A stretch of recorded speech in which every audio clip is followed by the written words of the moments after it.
Tollywood superstar Shakib খানের সঙ্গে এর আগে কোনো সিনেমায় জুটি বাঁধতে দেখা যায়নি বর্তমান সময়ের আলোচিত অভিনেত্রী নুসরাত ফারিয়াকে। কিন্তু এবারেই প্রথমবারের মতো একসঙ্গে অভিনয় করতে যাচ্ছেন সময়ের জনপ্রিয় এই জুটি। তবে দেশের সিনেমা নয়, বরং কলকাতার শ্রী ভেঙ্কটেশ ফিল্মসের হয়ে নতুন একটি সিনেমায় অভিনয় করছেন তারা। কদিন আগেই কলকাতার শ্রী ভেঙ্কটেশ ফিল্মসের হয়ে নাম না জানা একটি সিনেমায় কাজ করে এসেছেন দেশের একমাত্র সুপারস্টার শাকিব খান।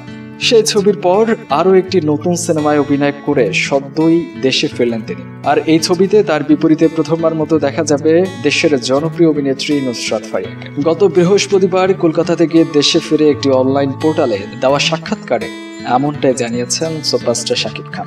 মাসখানেকের বেশি সময় ধরে দেশীয় সিনেমা ইন্ডাস্ট্রিতে শাকিব খানকে নিয়ে আলোচনা সমালোচনার যেন কমতি নেই। বিশেষ করে গেল 5ই মে শিল্পী সমিতির নির্বাচন তাকে হেস্তনা করার ঘটনা অন্যতম। এরপরেই শিল্পীদের মধ্যে বর্তমান ইন্ডাস্ট্রির হাল হকিকত নিয়েও ওঠে নানা প্রশ্ন। বিনোদন জগতের যে কোনো খবরাখবর পেতে আমাদের মিডিয়া নিউজ 24 চ্যানেলটিকে সাবস্ক্রাইব করুন। আসুন আমাদের ফেসবুক পেজে facebook.com/medianews24.official। আর ভিডিওটি ভালো লাগলে লাইক, কমেন্ট, শেয়ার করতে ভুলবেন না। আজকের মতো বিদায় নিচ্ছি, আপনারা ভালো থাকুন।